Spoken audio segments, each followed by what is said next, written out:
Hey guys, Matthew here. So today I'll be bringing you a video on a few different strategies that I have used to make currency in the past few days. So this video is basically going to be about mapping, and then I'll have another one which is going to be about crafting for profit that'll be coming up somewhat soon, maybe in the next few days if I'm not too lazy. But this one I want to focus mostly on mapping. So this league, as everybody knows, it's all about monoliths per hour. It's all about maxing out how many monoliths you can actually do in an hour. And it's about getting the entire monolith to spawn every time, cleaning it up, and moving on from there. So given that strat, white maps are the best by far. So when it comes to white maps, you basically have three choices which I think are the best to farm. So currently I'm testing out Glacier as a T2, then you have City Square as a T4, and you have Burial Chambers as a T5. So real quickly, I'll go over basically how you want to set up your atlas to be able to sustain three maps permanently without ever having to trade to anybody, uh, for each of them. So for Glacier, it's a very simple thing, right? Glacier is linked to two tier 3 maps, Mausoleum and Leyline, which means you will want to shape one of them, Elder the other, remove every other tier 2 map from your atlas. As you can see, no other tier 2, no tier 3, and there you go. You will sustain Glacier forever, even all can go, even if you're not doing the entire map, even if you're just doing the monoliths, which is always like in the first part of the map, well, 99% of the time or whatever. So it's like very, very easy to sustain, just all can go. You elder one of these two map and you shape the other, and you never have to worry about that. You don't need the shaper, elder, ping pong, anything like that. It just kind of happened to be there, it's whatever. Then you have City Square, which is located around here. City Square is quite a bit different though. City Square is a tier 4. As you can see though, it is linked to Ramparts, which is a T5, Burial Chambers, which is a T5, Pen, which is a T3, and Wharf, which is a T3. So if you want to forever sustain City Square and never have to buy them ever again and self-sustain them, it's actually kind of impossible in a sense. So you have this T5 over here, which is Ramparts, which you'll want to shape for sure. So you get rid of that. Then you want to have City Square as your only tier 4. As you can see, I have no other tier 4 unlocked. And then in terms of T5, the thing is, if you wanted to, shape burials, well, you couldn't because you already shaped the Ramparts. You could Elder it, but then the thing is, you wouldn't be able to Elder one of the lesser maps, Pen or Wharf. So personally, when I was farming City Squares, the way I would do it with my City Square right here, I shaped Ramparts, I shaped Pen, and then I Eldered Wharf, and then I let Burial Chambers be the only tier 5 map on my atlas. So what happened when I was doing that is I was able to like sustain City Square pretty much just all can go so long as I cleared the entire map, the monoliths and the bosses. I was sustaining City Square. I never ran out of maps, but I was also getting an abundance, a very very huge abundance of burial chambers dropping, which means I could sell the burial chambers for 1 to 2 chaos each depending at what time. So a very good strategy there as well. Then finally, if you the burial strategy. As you can see, Burials is linked to a few different maps. It is linked to Maze as a T6, Promenade as a T6, City Square as a T4, and Fields as a T4 as well. So we're kind of in the same situation.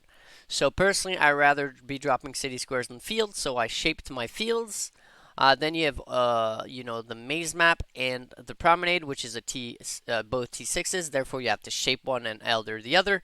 As you can see, I shaped my promenade, and back when I was farming burials, I went ahead and eldered maze. Therefore, I would never be dropping any other tier 5, and because it's my only one, and I removed every single T6 from my atlas. Therefore, any T6 that would drop would also be burial chambers. So that's basically how to set up your atlas for the three different strategies when it comes to low tier map farming for the monoliths. Um, it's very simple. They all follow the same rules. That being said, it will require you to have your Elder Orb. You will not sustain any of these maps without your Elder Orb. Because every one of them is linked to multiple maps of the same tiers. Therefore, you need your Elder Orb to be able to get rid of both of these choices. Anyway, so currently I'm going with the Glacier strategy right now. This was from 1 hour of doing 1 hour of doing glaciers. It's about similar results when it comes to City Square, I think. Maybe a bit less, but you get more maps that sell for better, I feel. Same thing for Burials, about the same, but you have the possibility of the Doctor. What's nice about Glacier, though, is you have more monoliths and therefore more chances at really big drops, such as, like, let's say, dropping a Headhunter or whatever. If you're wondering where my Headhunter is, I'm lending it to a friend right now. So that's why it's not on my character, because I'm making this video. I didn't need it. So as you can see, this was from 1 hour, and I also have a bunch of other things. So, divination cards, scarabs, other currencies. I just put in like the bigger currencies, I guess. Just the normal currencies. There's still like all this other stuff that was from one single hour. So if I was to, tally up this tab and then these two, this tab and everything that's in here, obviously the incubators are not from a single hour. Those are just there because I put them there because it's my dump tab. All the fossils are, though, and whatnot, so I'd say I probably made about close to 3 exalts in an hour of farming Glacier. That being said, I did get an exalt drop, which isn't going to happen every single hour. No matter how fast you are, I did also get 2 6 links that I sold for divines. So, it was a pretty good hour. Obviously, you can't expect these kind of results every time. But you can still expect to make quite a bit of currency. So that's basically it for the Atlas strategies that I think are the best of this league. Otherwise, you also have the boss killing strategy, which is farming Shaper and Uber Elder. Shaper has gone down a ton since my last video because people are starting to not go for Starforge anymore and realize how shit it is, and that nobody should ever use a Starforge or a Disfavor either.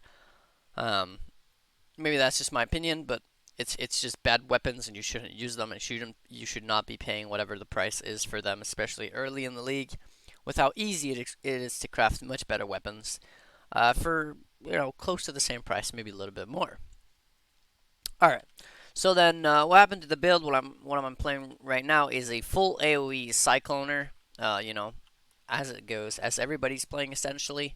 How do we achieve this? We get a +3 weapon range foil, +6 melee range on a 3 wide socket prismatic eclipse, +1 unarmed on a helmet, +2 from Duressos, +1 on gloves, and then like 6 or something from the tree, something like that. So we get like one here, one here, one here. I think there's more than that. I don't know, whatever. In the end, though, we have a full AoE Cyclone. Hits the entire screen with Dying Sun up, which also gives a little bit of area of effect as well. So essentially, even if I'm not playing, the Val Ice Nova, when it comes to Glacier, I just pop on the monoliths. I just do one big cyclone on that, which covers the entire screen. And it also gets bigger because of the Ascendancy Impact, by the way. Another 50% AoE there. And then I pretty much have to do like 1, 2, 3, 4, and I've reached like the entire monoliths. And it takes just a few seconds. Running the maps is super fast, and as you can see, pretty profitable. That being said, if you want to go for burials, it's always a great strategy. I think it might even be better because you're getting both the City Square map drops, which you can sell, and the Glacier map drops, which you can also sell. And you're dropping a ton of them. Same thing for the City Square. You get the burials that you can sell and the Glacier. While when you're farming Glacier, you're literally only getting Glaciers back. Therefore, it's less map that you're able to sell. That being said, once again, Glacier sells extremely well because of the strategy and everybody doing it. But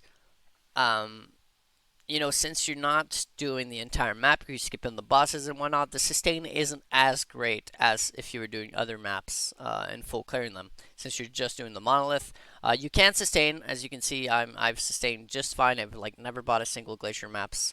And I do sell my accident. It's just that the amount of excess maps you're getting is much lower.